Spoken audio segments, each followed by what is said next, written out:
Hey, welcome to this week's Table Talk podcast. I'm Caleb. I'm here with David. How's it going? It's good. It's good. Been a good day. Yeah, it's pretty outside.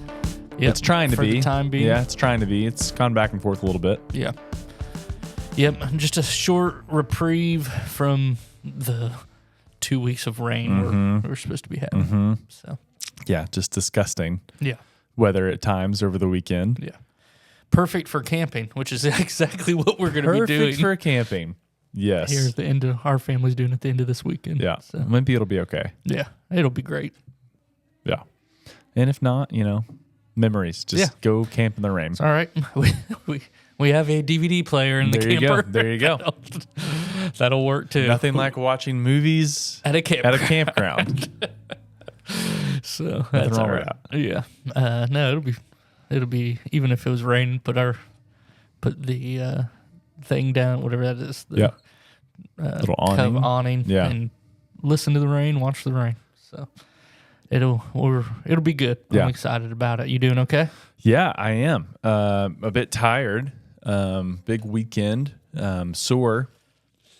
I do a big CrossFit workout every Memorial Day.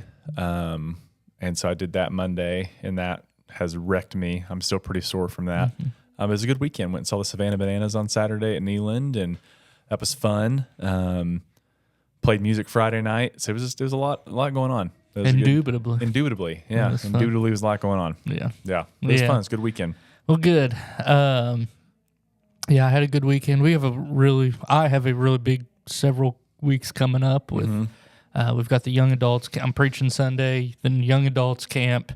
Then we have about a week, and then we've got VBS, and just I'm busy. Yep.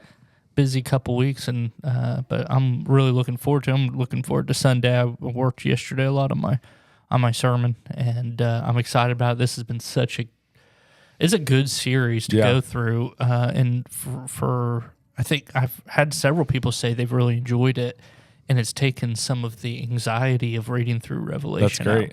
Which I think is exactly what it should be. Like you said at the very beginning, this should be, if you are a follower of Jesus, this should be encouraging. Yeah. And so I think this series has been good for that and helping us to be like, okay, this is good news for us as Christians. Yeah, absolutely. Revelation is not a curse. It's a blessing. It's not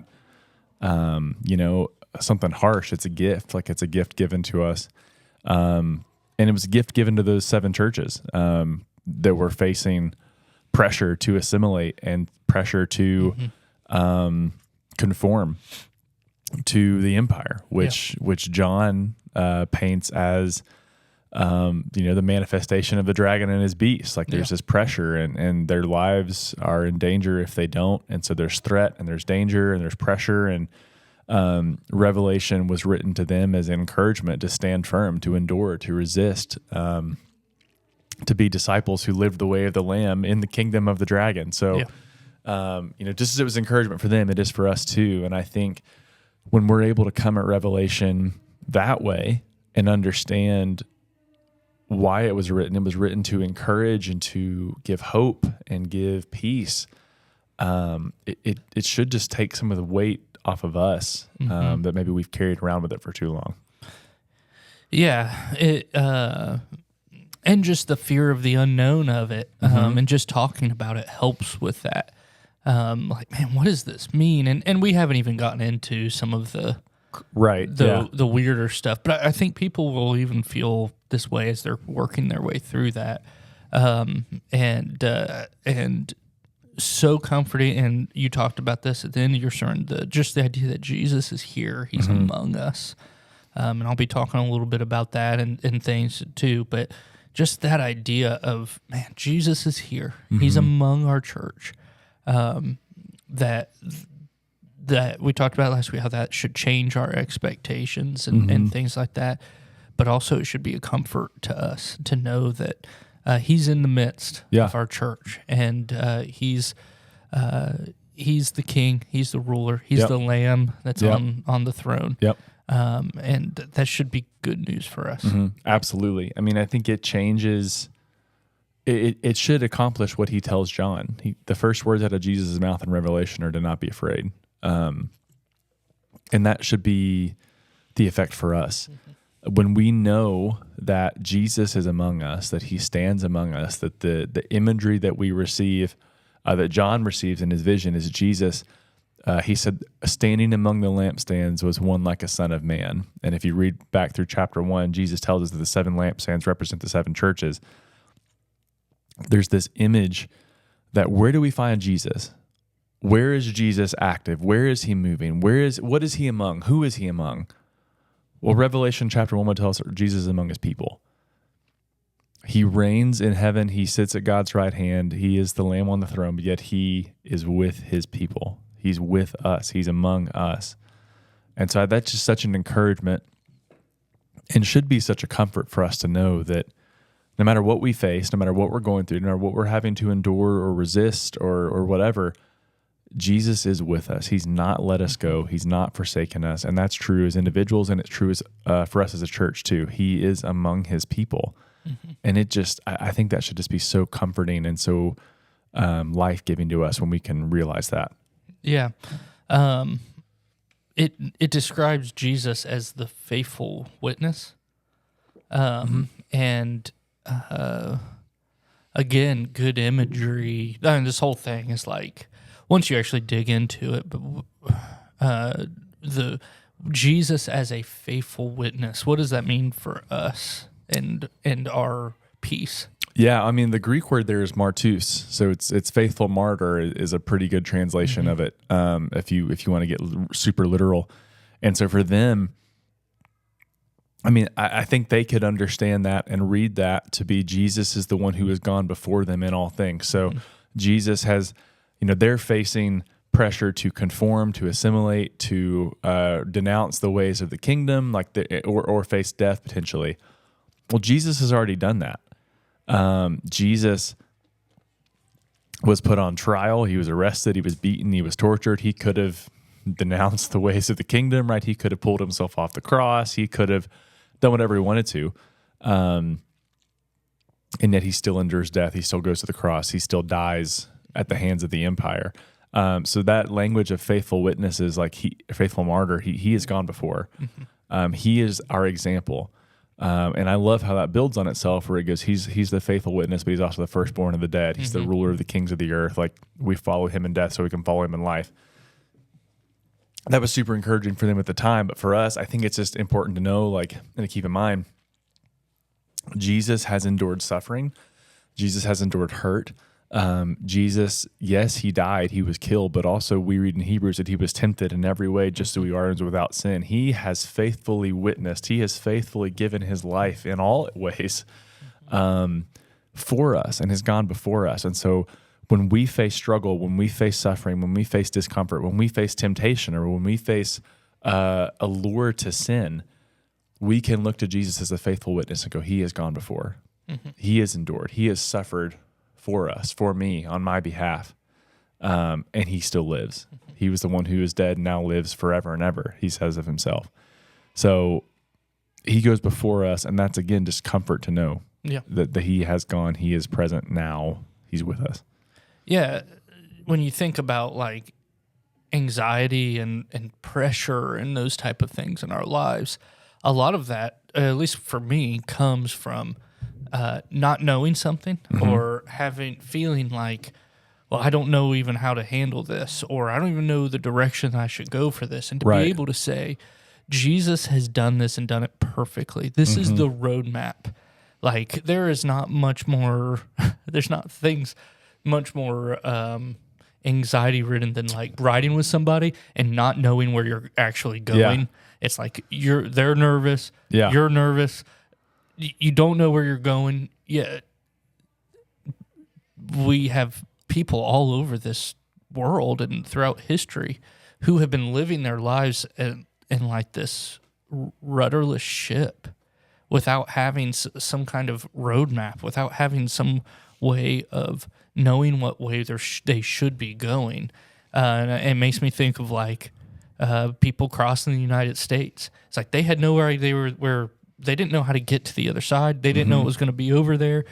Yet once one or two people went from the east to the west, it was like, all right, we know what's there. It's open season. Season, and everybody started going. And it's like, oh, that's exactly what Jesus did for us. Is he paved this way? He made the way. He made the roadmap. He knows he's taken the anxiety out of it because he's done it. He's done it perfectly. We know there's not a better way, Right? And so he has taken us he has taken us a way that no one else could have ever taken us, and he's done it perfectly. And we just have to trust in him and follow it, knowing, and this is what has played out in my life, is that it is the best. Yeah. And that I've seen it in my life, that every time I put my trust on him, things go well with me. Not that they're easy, but they go well. And when I don't, things get harder. Yeah, absolutely. He's gone before us. I just love the way John describes Jesus in Revelation 1. I mean, it almost is, it's breathtaking. It's awe-inspiring. It is, it's overwhelming. All the references, all the allusions, all the Old Testament references he makes just to describe the glory of the risen Jesus. And yeah, then that Jesus, this, I was reading a commentary this morning. He's compared to the Colossus statue that existed in ancient Rome, the city of Rhodes. It was destroyed by an earthquake, but it was 100-foot tall statue of the Roman god Colossus. And I think it was in Rhodes, the city. And it was one of the ancient wonders of the world, 7 ancient wonders of the world. And the author in the commentary makes the comparison that the image of Jesus that John gives in Revelation 1 is comparable to that Colossus statue. It just towers over everything. You can't not see it. And so the encouragement there being like this colossal Christ, like this awe-inspiring, glorious, overwhelming, majestic, powerful, risen Jesus is among his people. It's just so encouraging. Yeah. And that he has gone before us. He has paved the way. He is the trailblazer. He is the author and the perfecter of our faith, as the author of Hebrews puts it. Man, it should just give us so much hope. Yeah. Yeah, for sure. And you kind of finished up the whole sermon talking about how Jesus is among us. He's the 7 lampstands. And that's kind of an introduction of what we're going to be talking. I'll be talking about on this Sunday. And for Jesus to be among these churches is huge. They are leaders in the church. They are. What we'll find out on Sunday is that this is along the trade route. Yeah. Each one of these letters in order is like if you were going to send something in trade, it's going to go along this route. And so each city's getting their letter and all the other letters, and they're reading them and seeing a health update on the other, and that's what we'll be getting into. But what's awesome is it's not that Jesus is sending this letter from far off. Yeah. That he's not some distant Right. deity that's not close or that doesn't want. It says that he's among them and that he sees it. And you talked a little bit about that on Sunday. Yeah. Yeah, he sees them, he knows them. And, I think all of us, when you think about the people that you really allow to speak into your life, you're most likely going to accept coaching or feedback or criticism from someone who you know loves you already. Like, all of us have areas in our life where we could probably use some coaching and some feedback and maybe even some criticism.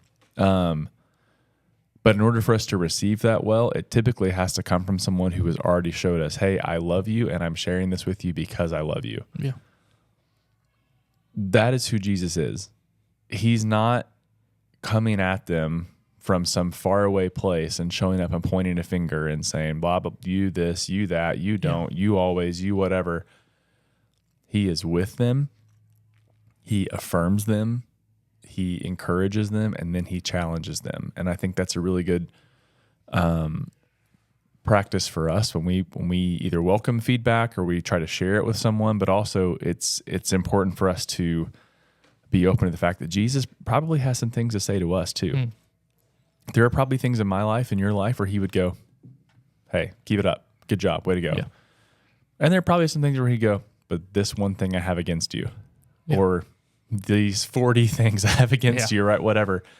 We just have to be open to that. We have to be receptive and go, Jesus is allowed to call out what he wants to call out. He has the right and the power and the authority to speak into my life in this way. Yeah. And actually, it gets really great when we welcome that from him. Yeah. And we say, search me, O God, know my thoughts, test my heart, show me where I am, wayward from you, so that I can be reoriented back. Yeah. Looking forward to this week. If you haven't yet, you could read Revelation 2 and 3. Yeah. Preparing for Sunday. What you'll notice is if you're reading with a red letter Bible, if not, that's fine. But it's just Jesus. It's just literally Jesus talking to John, and it's all red. The only place in the New Testament, other than the Gospels and the first little bit of Acts, where we get red letters. Yeah. So this is really important. Yeah, and just that idea that I think most people assume Jesus is he's talking is done in the Gospels. Yeah, and maybe a little bit in the beginning Acts or whatever.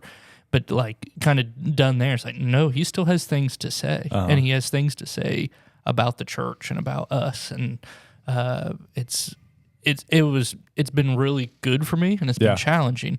The idea is each church gets this letter of the things that they're doing right, things that they need to correct, things that they've forgotten. Yeah, and so I'm really excited to preach on that. And what I have found is I went into it thinking, and this is definitely there, like, man, this is more of like looking at our churches and like how our churches are ran, or the health of our church, and that is a part of it.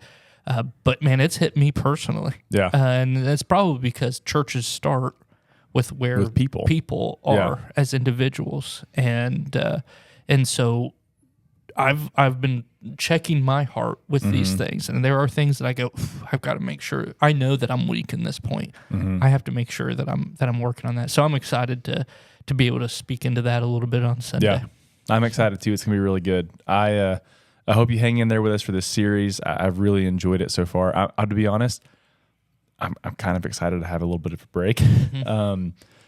I love teaching. I love preaching. This is heavy. There's a lot. We talk about this. There's a lot of study, and this isn't like poor pitiful me. Like I get to do this. It's a privilege and a blessing that I get to do this for a living. But it's heavy. You know, it's a lot to work through. It's a lot to study. And I think my heart, and I know David's heart, and Ron, and anybody else is going to teach in this series, like our heart is to try to bring this material as best as we can, as well studied as we can, as well prayed, as much prayed through as we can, in the context it's in. There could be plenty more opportunities to engage with this in a lot deeper way. And we've got 35, 40 minutes on a Sunday. It's hard to get super, super in depth, but I say that to say, hang in there with us, because it is a lot, and it's deep, and it's overwhelming, but I deeply believe this matters, and I know you do too. Yep. And so, hang in there with us. All that to say, I am glad you're preaching. I'm looking forward to having a little bit of a break this week. Yeah. I think it's important. It's taken a lot of thought, a lot of brain. I don't know. Like it's taken a lot of processing power. Yes, and because you want to speak truthfully on it, and you don't want to misrepresent it. And I actually have a more clear, one of the more clear couple chapters in the whole book. Yeah. These letters to the churches is fairly straightforward and things like that. So I'm not even doing that. But for me, it's like it's been man, each one of these letters to a church could be its own sermon. Yeah, and it could. And really was. Like, this is the sermon to their church from Christ directly to these churches. And just much shorter than what our sermons probably are. He's able to say much better things in much less time. Yes. He's pretty good at that. Yeah. And so I'm looking forward to it. So thanks for the opportunity. Yeah, no, that'll be great. And we're looking forward to continuing this series. Hop back in with us next week. Don't miss church this Sunday. David's going to do a great job. And we'll be back together next week on the Table Talk podcast to talk about the letters to the 7 churches in Revelation 2 and 3. So I hope you have a great weekend, and we will see you guys right back here next week.